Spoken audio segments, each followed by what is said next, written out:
I was thinking about a movie the other day that you may have seen it. The movie's called The Patriot. It's a family favorite of ours. But there's a line that Mel Gibson, his character Benjamin Martin, speaks in that movie that's so iconic and it's so solemn. He makes this statement. He said, I've long feared that my sins would return to visit me, and the cost is more than I can bear. I don't know about you, but man, I feel that. I feel that worry, I feel that fear, I feel that anxiety coming from him. Why? Because I know me. Like I know my mistakes and my immorality and my indiscretions and my poor judge of character and my poor choices and all the bad things that I've done in the past. I know me. And if we're honest, nobody wants to relive the worst moments of our past. Nobody wants to relive the places in time where we didn't do the right thing and we didn't say the right thing. We don't want to relive that.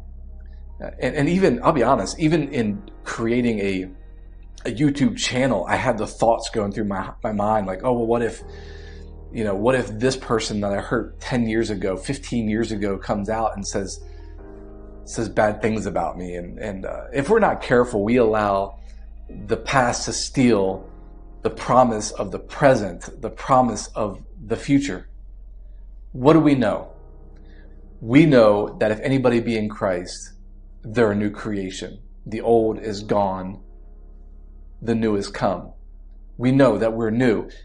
But even with that knowledge, even with that understanding, you may still be thinking to yourself or even saying out loud, man, Tim, but because of what I've done, I don't deserve anything.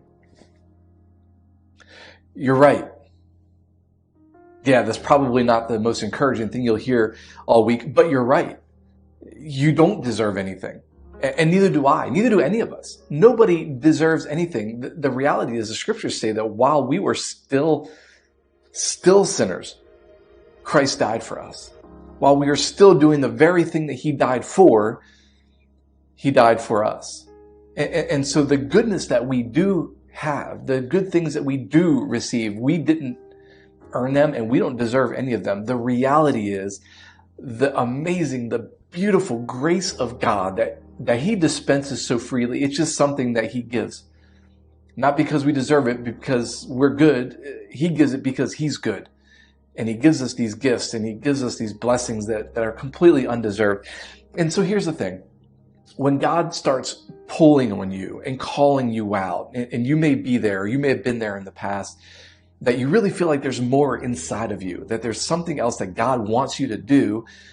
But the moment you take a half step forward, you start thinking about all the bad things that you've done in the past. And if you're like most people, if you're like me, it has a tendency to lock you up, to freeze you up in a moment in time that you don't want to relive. But here's the thing. The enemy is the enemy of the past, not the present or future. Satan can do absolutely nothing to force your choices in the present or your blessing in the future. Those are for you and God alone. So what does he do? He reminds you of the past. I'm going to share a scripture with you that was life-changing for me. And I think it's a scripture that maybe could help you as well. Psalm 32:5. David, King David, the mother of all mess-ups, right? Probably did worse things than you ever did or what I ever did. But David, in his moments of indiscretion, with adultery, with murder, with lying, with poor father, I mean, all the litany of things that he's done that he will not and could not be proud of. In Psalm 32:5, he says this. He said, I presented my transgressions to the Lord. I did not hide them. And there's a key scripture. There's a key line in the scripture. He says this, and you forgave the guilt of my sin. Man, I think that's so important because he didn't just forgive the sin. He forgave the guilt that's associated with the sin. And chances are there's some guilt that you're experiencing, that you're thinking about. There's some things, there's some regret. Listen, he's forgiven it. He's not just forgiven the sin, he's forgiven the guilt. And maybe it's time that you let it go too. And I know what you're thinking. Well, what if the people in the past, they come up and they begin talking about the me that I used to be? You know what me that is. The me that you used to be, the me that you may not be as proud of, the me that clearly did some things. And here's the thing, they might not be lying. You may have actually done the things that they come out of the woodwork and say that you did. And they may be 100% right. And so you may be thinking, well, Pastor, or Tim, what if that happens? What if they come out and they begin assaulting me because of things I've done in the past? Here's the thing. I'm gonna help you out. Here's what you do. You own it. And you go, well, man, I don't know that I want to own it. I don't know I want to relive it. I'm not saying relive it. I'm saying you own it, because the reality is, chances are you may have actually done that thing that they're saying, or said that thing that they're bringing up again. So just own it. Don't relive it. Just own it. Well, what does that mean? All that means is you take what you did and you use that as a platform for the transformational power of Holy Spirit in your life. You can easily just as boldly declare, yeah, you're right, I did that, man, and I am so sorry. I wish I hadn't done that, but here's what God has done in me since then. And I just want to be able to tell you all the good things that God has done, and how he has changed me and how he's renewed me. If you can do that, there's a good chance you're going to disarm them. Now, is it possible that they still walk away bitter? Is it possible they still walk away frustrated or angry? Yeah, it's possible. But at least you can be free. At least your heart can be free. And what if you're still scared though? What if you experience that and you process through that and you go, well, Tim, I'm still kind of fearful. I'm still kind of scared to do the thing that God's calling me to do. It seems impossible. Well, absolutely. God has little interest in doing the possible. He does the impossible. If it was possible, he would just let us do it on our own. No, he wants to do the impossible through you.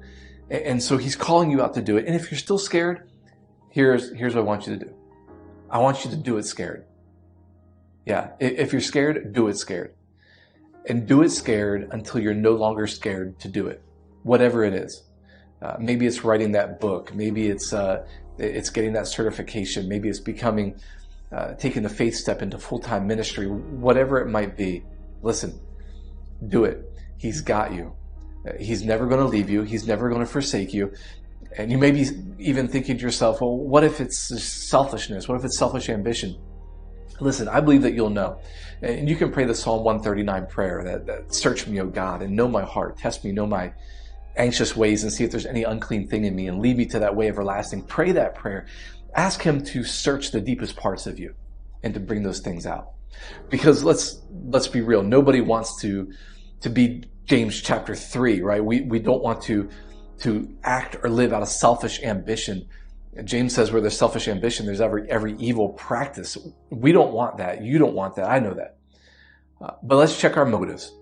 Test our hearts, oh God. See if the things you're calling us to are for your glory, or are they for our recognition? And I think if you can settle within yourself that the things that you're doing are for his glory, and so that he would be magnified, man, he's going to be so pleased. And sometimes you just have to tell that chatterbox, that distracting voice of the enemy. Sometimes you just need to tell him, look, shut up, because no matter what comes, no matter what assaults may come, my heart's posture is just to be obedient to the Father. And I think if that's you, and you're saying, man, I'm scared to do the thing God is calling me to do, but I just want to be obedient to the Father, then you're not going to worry about the sins of your past revisiting you. And you're not going to have to worry about bearing that cost. Why? Because he already bore that cost on the cross. And so I hope this is encouraging to you. If you enjoy this content, make sure you click the subscribe button, and we'll see you soon.